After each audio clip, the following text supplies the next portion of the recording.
Are you fascinated by the paranormal and want to hear about encounters that have happened to real-life people in real-life places? Do you need a drink to calm those nerves after hearing some scary stories? You're listening to Booze and Bourbon. Well, we invite you to grab a drink, whether it's a coffee or something with a little bit more spirit in it. Grab a blanket, snuggle in, because I'm Kim and that's Jen, and we're Booze and Bourbon. Welcome back, guys, to another exciting episode of Booze and Bourbon.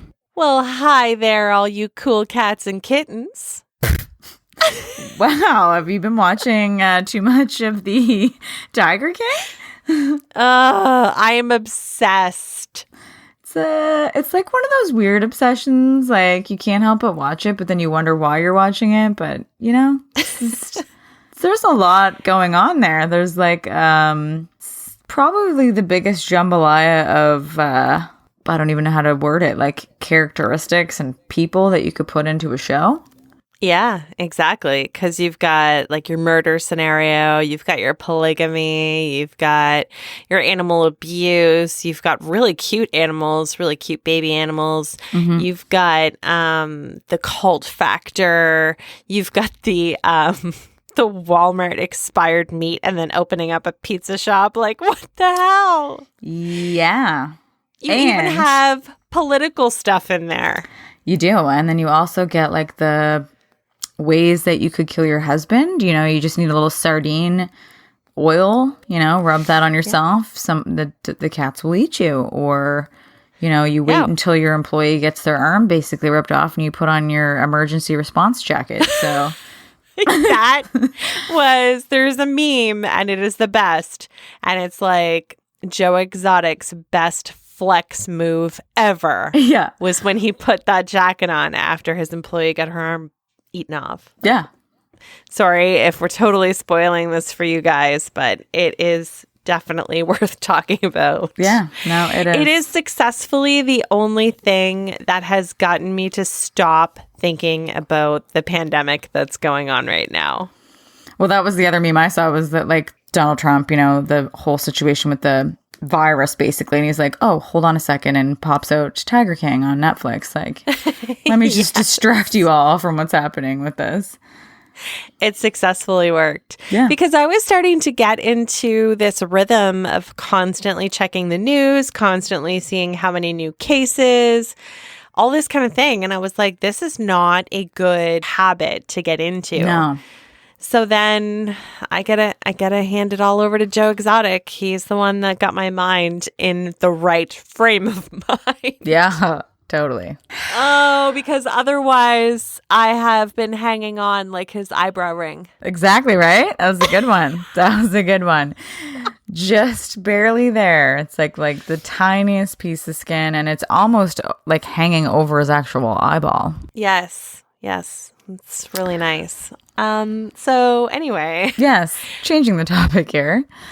That has nothing to do with like, Jen, how are you? I mean, other than living in like, you know, complete isolation. Well, not complete, but fairly close. It's good. I'm entertaining myself as much as I can. Good. And yourself? Well, I'm still working, and actually, I guess not really surprisingly, the forklift industry is still kind of going because all of the warehouses and agriculture and fishing industry is still very much going right now. So they need forklifts. Mm-hmm. So I have still been pretty busy from home. Okay. I'm very, very fortunate that I get to work from home. Again, I haven't had a whole lot of time to go out and do anything super fun. Oh, wait, I can't. That's right. I can't. Right. Anyway, so we've got a pretty cool episode today. We've talked about it before, and we have said that it is worthy of its own episode. So here we are. Yeah. Talking about scrying. Yes. Which I feel like is a crazy kind of word, because like, it's like you're crying? Yeah, but you're not. You're scrying. But maybe it's like you're screaming and you're crying at the same time. Yes. Kind of. Kind of. The word scrying actually comes from the Old English word descry, which means to make out dimly or to reveal. Therefore, scrying is about revealing the unseen through the use of our inborn second sight. So second sight is our capacity to see things that can't usually be perceived through our five senses. Therefore, it could be like a sixth sense, like that movie that came out. I loved that movie, actually. That was a really, really That good was one of movie. my favorites. Yeah, it was one of those like first really creepy movies that got me really into creepy movies. Yes. It was very well done, I must say. I think it's time for perhaps a listener story that seems to fit with this topic as well. I can't wait. I have been so excited to share this story for like 2 or 3 episodes now, and it's appropriate. So Jen, let's have it. All right. So it goes. Hey, ladies, here's my story. About the middle of January, we, my husband, myself, and my 2 teenage boys, had my mom and my sister with her husband over at our cottage for my birthday, as our cottage is a shorter distance from my sister, who was coming from near Saskatoon, Saskatchewan. My sister had given me an old mirror and comb that belonged to my Oma. This would have been brought over to Canada from the Netherlands. The day we arrived back home after the weekend, odd things started happening and continued to happen for about a week or more until I realized that maybe there was something more to this. The first of these odd events started with me opening the fridge and a full 4-liter jug of milk fell out and burst on the floor. It was quite the mess, let me tell you. The carnage continued to broken plates and glasses, and yes, another 4-liter jug of milk, which we managed to salvage. I think it was at this point that it occurred to me that perhaps this was more than just being clumsy. I am, I guess, what you may call intuitive sensitive. So I contacted a friend of mine who is very strong in both of these areas.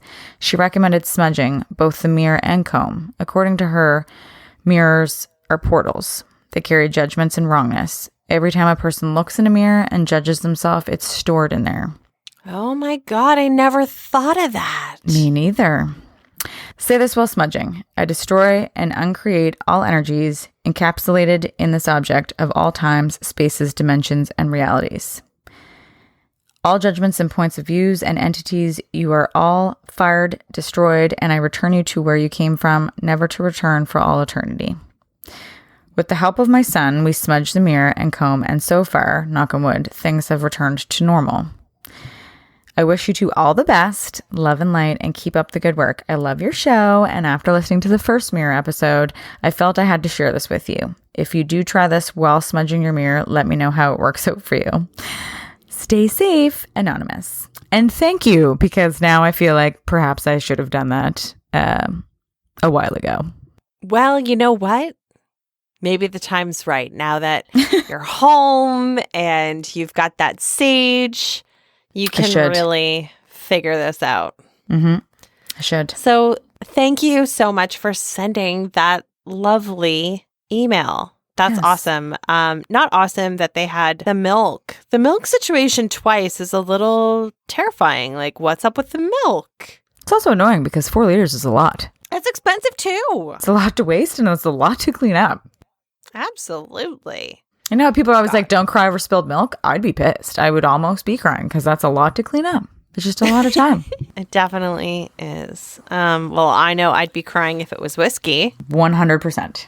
Yeah. And I've got this new whiskey here in front of me because of our lovely friends wanted to do a trade. So Ryan and I were like, yes. And I've had my eye on this one for quite some time.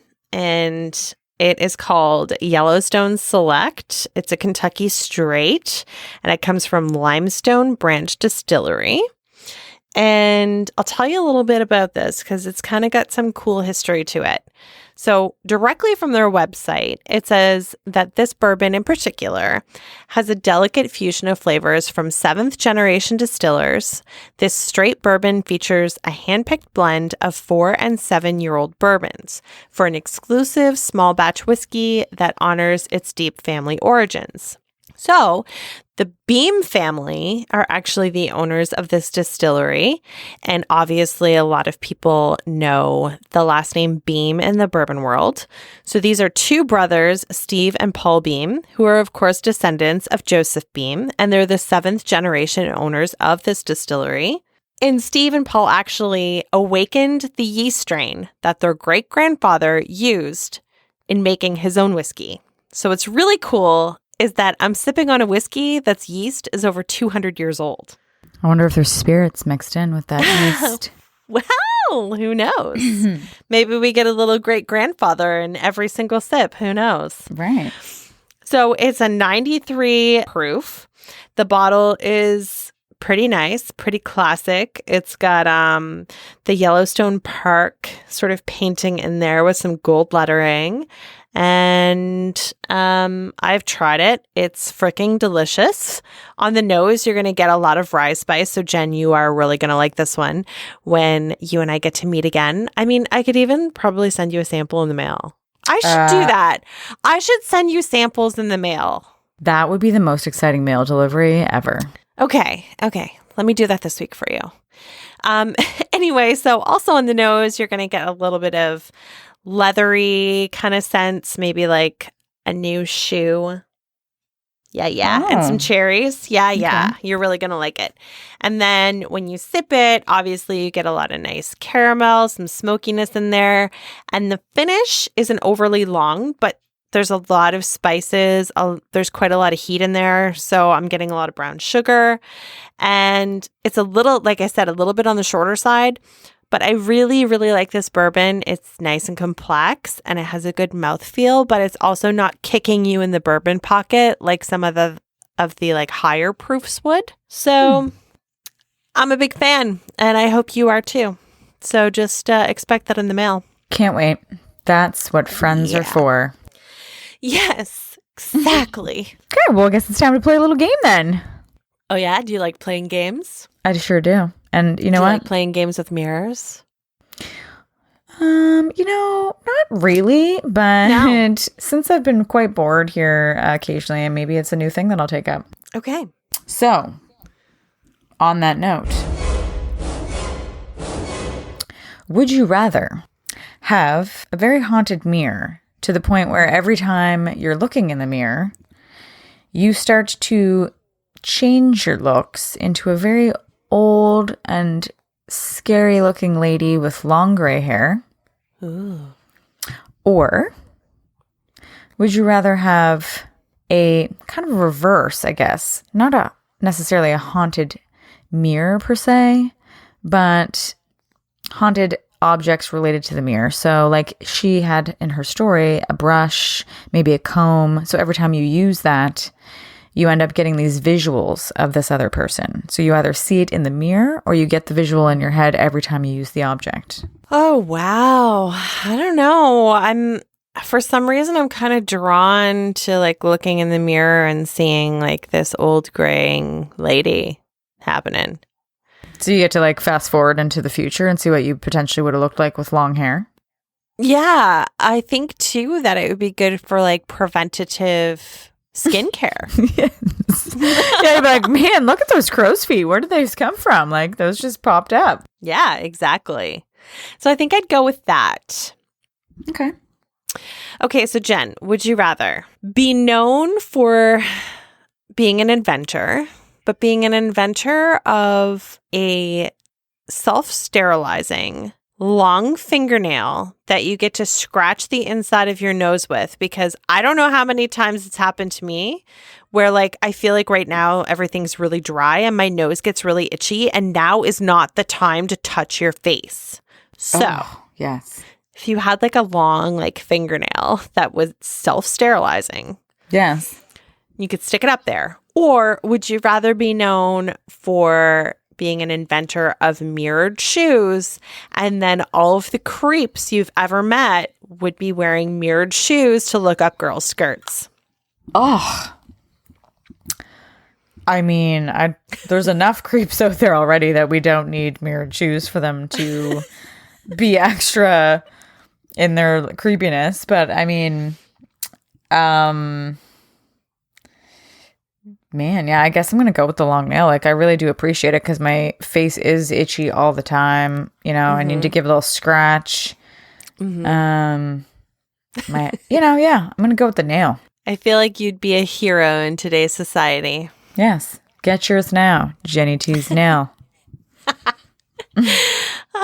Perfect. All right, so just after the break, we're going to get into today's main topic, which is all about scrying. Stay tuned.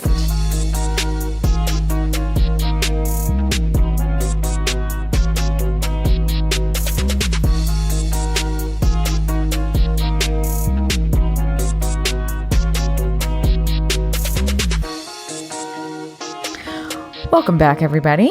We're going to hop right into this. What is scrying and what is its history? It's something that has been used for thousands of years, often in a positive and enlightening sort of way. This is until Christianity rose to power. Scrying was then outlawed as a work of the devil. Even though almost every culture has used some form of scrying, from the Native Americans' observation of smoke to the Egyptians' use of oil gazing to gain wisdom, these days scrying has largely evolved into a pagan practice. But you don't have to be pagan to experiment with it. If one knows what they are doing, they can supposedly go into a trance and gaze into the black surface, where spirits will appear to them and even communicate with them, similar to a Ouija board. It is considered by some to be a rather dangerous way to contact the spirit world, as the black mirror is said to act as sort of like a portal. There is very little one can do to control what comes out of it. In or out of it, I should say. Those who have used black mirrors have told of having migraines or other health issues, seeing demons, having potent nightmares, and experiencing violent paranormal activity. And these objects are generally considered to be not for novices. Eek! Okay, so scrying helps some people to get in touch with their unconscious minds, the realm of the soul. As such, it can be used as a powerful form of self-understanding and psychoanalysis. If you're struggling to find direction, meaning, or purpose in life, scrying could be a wonderful way to get in touch with your core needs, dreams, and goals. These days, it sounds like we could all use a little scrying. I don't know. I'm scared. Everyone, we all must go to Jen's house and scry together when this is all over. Group effort. No more social distancing. Yes. The practice of scrying dates back as far as 3000 BC in China, where cracked eggs were used as a form of scrying and divination. From the oracles of Delphi to the cradle of mankind in Africa. It's so well documented and such a common practice that even the buttoned-up Victorians of a beautiful bygone era had their own method even before the spiritualist movement. It was said that if a young Victorian girl took a mirror and looked behind her into another mirror, she'd see the face of her future husband. The Egyptians used a vessel filled with oil to scry, calling on a young boy to peer into it while invoking their god to determine a fortunate solution for their query. You see, the rhyme and reason behind scrying wasn't to communicate directly with spirits, such as a medium might, but to discern the past, present, or future of situations. Accounts of scrying can be found in practices of Queen Elizabeth I and from the pages written on King Arthur's Merlin. There were more popular methods of scrying used by religious leaders of the Yucatan and Aztec shamans were to use reflective crystals and gemstones with an emphasis on quartz. In order to scry, one has to become almost trance-like, deeply relaxed and focused on intent, muscles loose, looking about 5 inches into the matter that they are scrying into, with a blank mind blocking all outside stressors. Nostradamus used a black mirror in legend to divine his visions and predictions of the human race. Both black and silver mirrors were commonly used as well. Who was it that said, "Looking glass upon the wall, who's the fairest of them all? The wicked queen from our beloved Snow White." Another method would be the all-knowing crystal ball. The Wizard of Oz gazed into his, seeing Dorothy's family upset and worried about her absence. Then also, people have used pools of water and also plumes of smoke are popular and well-documented methods. The only right medium of scrying is the one that feels most comfortable for the seeker. All right. Notable historical people. John Dee, born on July 13th, 1527 to about 1608 or 1609, was an Anglo-Welsh mathematician, astrologer, and occultist. An advisor to Queen Elizabeth I, he spent much time on alchemy, divination, and Hermetic philosophy. He advocated turning England's imperial expansion into a British empire, a term he is credited with coining. During his career, he immersed himself into sorcery, astrology, and Hermetic philosophy. Much effort in his last 30 years went into trying to commune with angels so as to learn the universal language of creation and achieve a pre-apocalyptic unity of mankind. The John Dee mirror, this black spirit mirror and other magical objects from 1527 to 1609 are currently at the British Museum. The mirror was used as a shoe stone, one of the many polished and lustrous things used by Dee to carry out his occult research into the world of spirits. Dee worked with the medium and convicted criminal Edward Kelly to summon visions of angels into the mirror's reflective surface. The two men held seances in England and on the continent between 1583 and 1589. The mirror, made of obsidian, which is a volcanic glass, was brought from Mexico to Europe between 1527 and 1530. After Hernando Cortez's conquest of the region, mirrors were used by Aztec priests to conjure visions and make prophecies. Ooh, I think that's pretty cool. Mm-hmm. Quite the mirror. It's an old mirror. I'd like to see it. Oh, would you? Mm-hmm. So what scrying looks like today, many people still use scrying as what they call an effective way to communicate with spirits. But like the Ouija board, you must know what you're doing so that you don't invite an unwanted or negative spirit into your mirror or whatever medium you should choose. Here are 9 common types of mediums. Wax. This is done by dripping wax onto a water surface. The scryer then interprets the messages, images, or words formed from the dried wax. Clouds, also called cloud gazing, which I've totally done. Have you? Mm-hmm. Totally. All the time. So this form of scrying involves observing clouds and the shapes they form. This is used to gather special information or knowledge. There's also a mirror. This is perhaps the most popular form of scrying. It's also called catoptromacy. This involves, I don't know if I said that right, but this involves relaxing your vision and staring into a mirror. Oh, I've totally done that.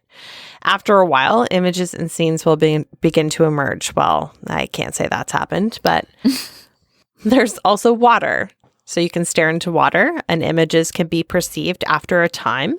Objects such as pebbles can also be dropped into the water to create ripples. These ripples are then interpreted. There's also oil. So this form of scrying can involve pouring oil into a dish, rubbing it onto the body, or coating a cup/plate. The scryer then observes the light reflected off of the oil for information.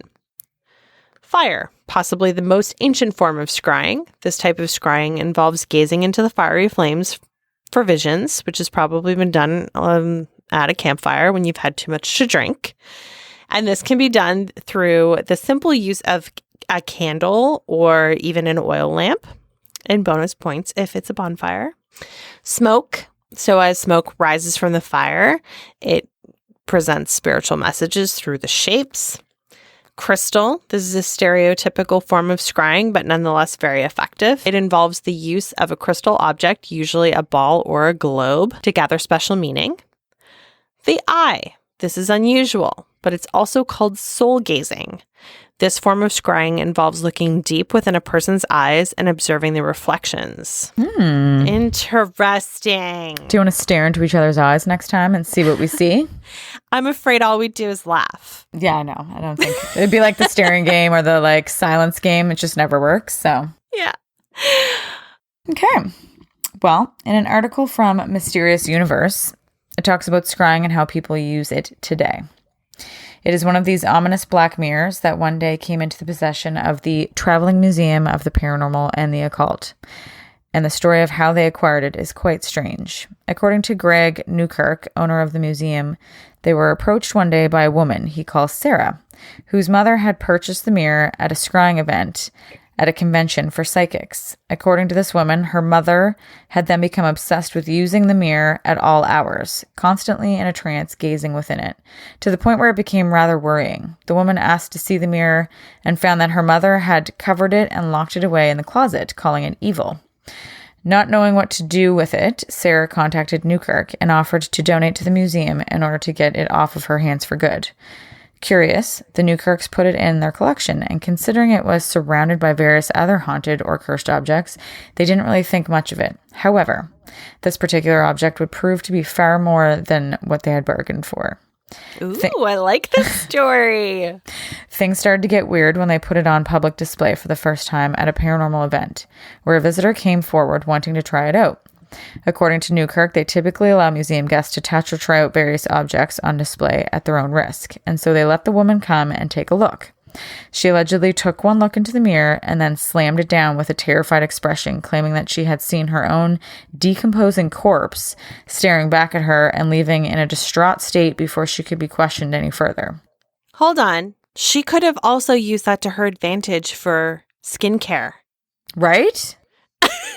I mean, when you're already decomposing, I think you've kind of passed that point, but I mean... But still, I mean, like, she shouldn't have gotten so upset and slammed it down anyway. Just need a little extra work on the old cheekbones, Build those up so they don't look so sunken in when your skin isn't there. Yeah. This put off almost anyone else from trying it out, and the object started being called the Dark Mirror for the rest of the event and then on. Some were brave enough to try it and had similar volatile experiences with it, telling of seeing all manner of horrific things within its frame, and so Newkirk decided it was best to stop allowing people to use it for the time being so that he could figure out what was going on. He himself refused to look into it, and he was starting to suspect that this object was potentially very powerful and dangerous, but he would claim that he had this distinct feeling that it was drawing him into it, telling Weak and Weird. The mirror wasn't quite the same when he brought it home, or maybe I wasn't. After we had unpacked our collection and returned the items to their usual places, I began to notice myself staring off into space, and when snapped back to awareness, realizing that I had been staring at the covered mirror the whole time, I started to feel a strong urge to gaze into the black glass. Maybe I was just subconsciously weirded out by the disturbing reports of those who gazed, but I couldn't shake the feeling that the mirror wanted me to use it. Whether it was my own mind playing tricks on me or not, I resisted. The dark mirror was soon after put back on display, and people were once again allowed to gaze into its inscrutable surface. Although they were warned against it, and more reports of strange experiences with it began to pour in, some people saw nothing at all. Others saw twisted shapes, black masses, or demonic figures, yet others saw themselves, but deformed, withered, distorted, or dead. And still others saw visions that were so horrifying that they incited panic attacks. The witnesses reeling away from the object as if it was filled with venomous spiders, including people that were at first highly skeptical. Some of these witnesses also described feeling a sort of electrical current flow through them as they held the mirror, headaches, dizziness, and in one case, a woman who said that her mouth had filled with the taste of blood. Animals had also reportedly would never go near it, with Newkirk's own cat staying well away from it and often staring at it with a look of confusion, and it seems that every night the mirror would be covered, only to be found with the veil removed every morning. Ugh. That part's creepy. When Newkirk set up a camera to aim at the mirror at night, the memory card was mysteriously erased every time. Holy shit. These incidents with the mirror continued and seemed to get more intense as time went on. Paranormal investigators who came to look at it were made believers when they stared into it to see all manner of frightening things that incited everything from exclamatory profanity to visible terror, and it supposedly tends to freak out just about everyone who dares to look into it. To make it all worse, Newkirk has claimed that the mere presence of the mirror seems to magnify the properties of the other haunted objects in their possession, and all of this was enough to make them decide to take the mirror off display and keep it tightly wrapped and locked away in a chest with a crucifix and a rosary. What is going on with the dark mirror? Why does it have such intense activity around it?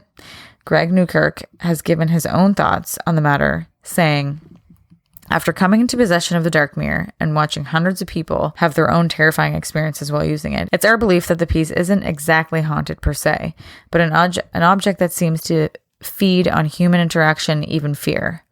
In the beginning, the dark mirror was just another object with an intriguing story behind it. But as we began to feed a steady stream of freaked out experiences into haunted locations across the country, it became pretty easy to see that the mirror was affected by all the attention.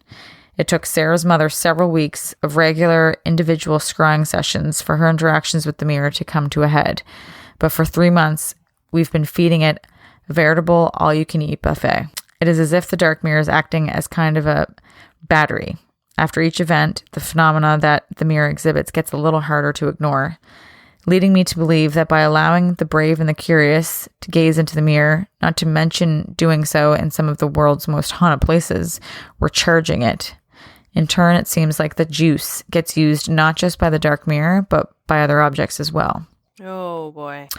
Through this all, Newkirk has refused to look into the mirror himself, and after keeping it locked away for some time, it has gone on the road once again for display, kept locked in his chest when not in use. Whether showing it again is a wise move or not remains to be seen. Willing to risk trying it out? What is going on with the dark mirror? How is it able to have so much power? Is it, as Newkirk believes, a sort of battery that feeds off of those who use it? Is it haunted or cursed? Or is it, like the stories of other black mirrors go, some sort of portal to another spiritual realm, a gateway for forces beyond our understanding? Or is it all just the mind playing tricks, cued for the strangers from all the spooky stories orbiting it? There is only one way to find out, and that is to take a look into it yourself. And no thank you. I don't know how Mr. Newkirk can say that it's not haunted when he's basically saying that it has the ability to absorb all this energy and like feed off of the energy. Like, how is that not haunted? Right. I don't like that story. It's creepy. Yeah. And I definitely wouldn't. I mean, I'll deal with my mirrors any day over that one. I definitely would not be anywhere as close to that. No. No, definitely not. So I've got another scary scrying story. Mm-hmm. It's called My First Time Scrying. It says, this legitimately just happened about a half an hour ago. This is true. Seriously. Before I start, if you don't know, scrying is the process of looking into luminescent substances such as crystals, stones, glass, mirrors, water, blah, blah, blah, blah, blah. It unlocks your unconsciousness. Well, it's still odd for me to say, but I'm a witch. Crystals, herbs, altar, a thame, bowl, and pestle, spells, all that good stuff. I used to be a strong atheist, and I don't believe in all of those god and goddesses. I believe in energies and possibly, especially after tonight, spirits. Okay, where to begin? Well, there's definitely a fucking ghost in my fucking house. I don't get spooked easily, but I'm shaking.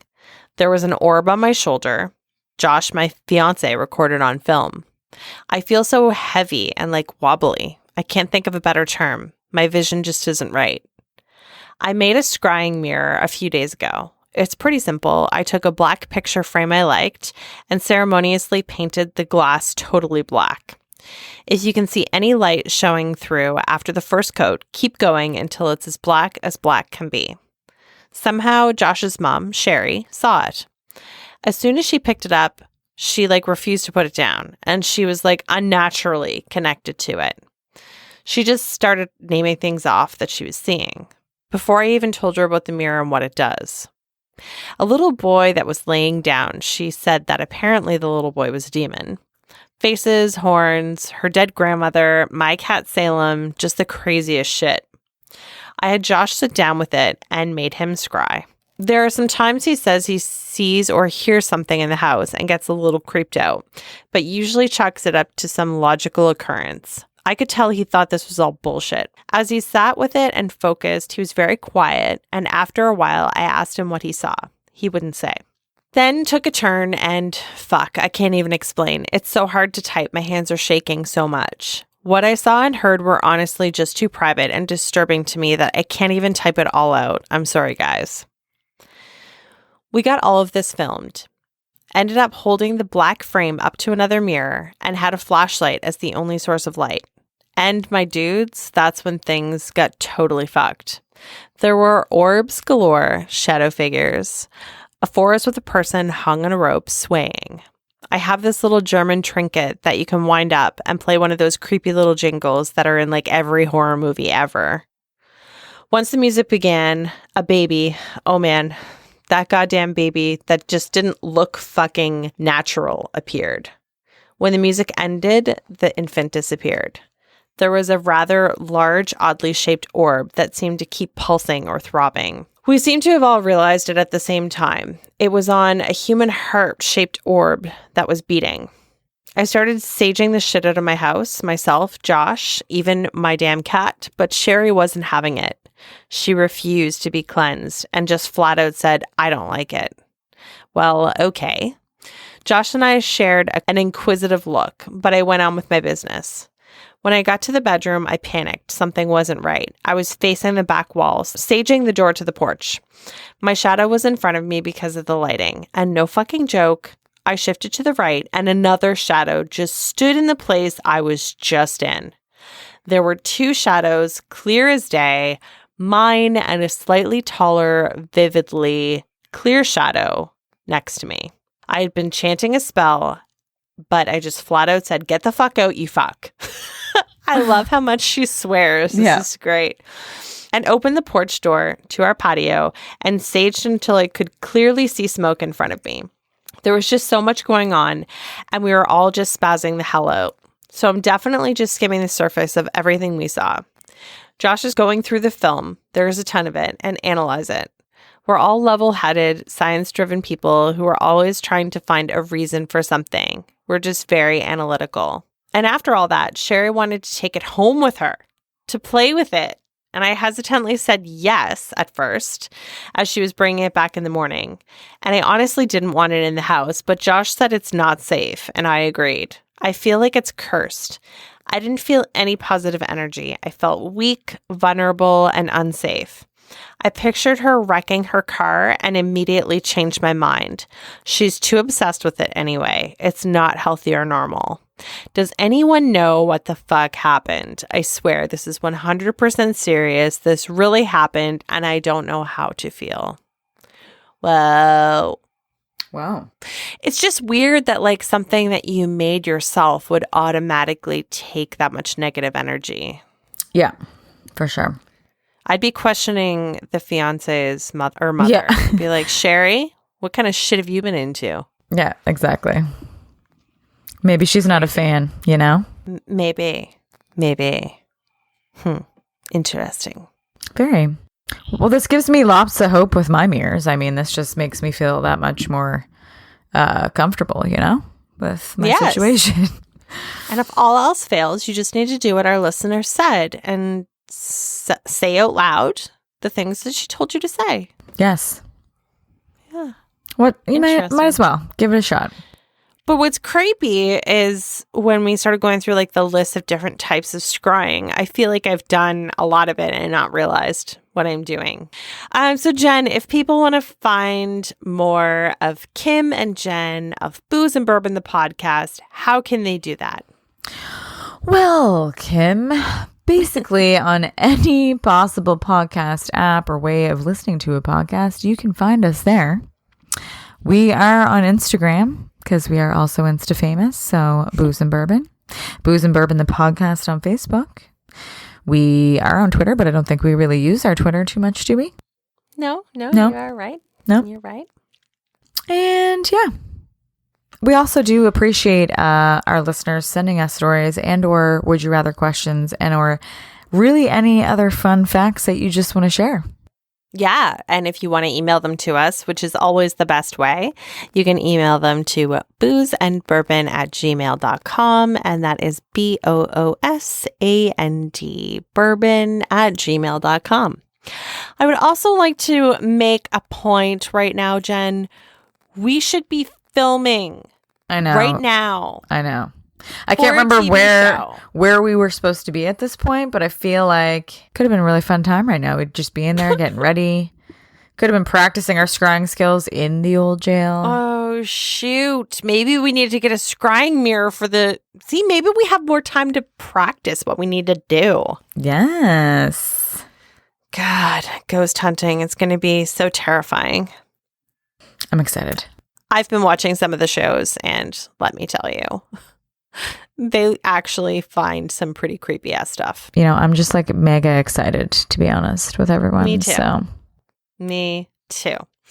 And also, since now we're into the month of April, we need to do a Patreon shout out. So if you guys want to become patrons, there are 2 tiers. You get videos that are made by me that have Jen and I, sometimes just Jen, sometimes just myself, but it gives you a sneak peek at what the episode topic is and what kind of whiskey we're drinking for the upcoming episode. And sometimes we release episodes early too. So if that kind of thing interests you, head on over to patreon.com/boozeandbourbon. And I just wanted to add that you are also a very amazing videographer. I don't know if that's the right word, but you're very, very talented. So I feel like people should check it out just for the simple fact that like Kim creates those on her own. Thank you. That's like the sweetest thing ever. That makes me so happy. I've had multiple people say that to me in the last week. How like they're like, who does those videos? I'm like, Kim does. I'm like, what? I'm like, yeah. I'm like, so did she like go to school for that? I'm like, no. She's just a creative. Self-taught. Yeah. YouTube. It's taught me so much. There we go. Oh, God. Okay. So, Jen, I'm going to pass this over to you. You're going to do the patron shout outs. Who do we have? Well, we have Justine, Stephanie, Rebecca, the ABV Network, Aaron, Aaron with an A, Andy, Frank, whoa, the Ghost Story guys, and Cindy. Yes, ma'am. Thank you guys. Thank you so guys. very much. We extremely appreciate it. Yeah, I don't know where we'd be without these guys. They're like our little family. Love them all dearly. All right, guys. Well, that wraps up today's episode. But you know what? We're going to have a brand new episode for you next Friday. So make sure you stay tuned. Please do, guys. And don't forget to send us some fun stuff, stories, and or would you rather questions. We appreciate it all. Absolutely. All right. Stay safe. All right. Be healthy. Drink whiskey. Exactly. Thanks, guys. Bye. Booze and Bourbon is part of the ABV Network. For more information or to advertise on the show, please head over to abvnetwork.com. Thanks for listening, and cheers. This has been a Steve Akeley production.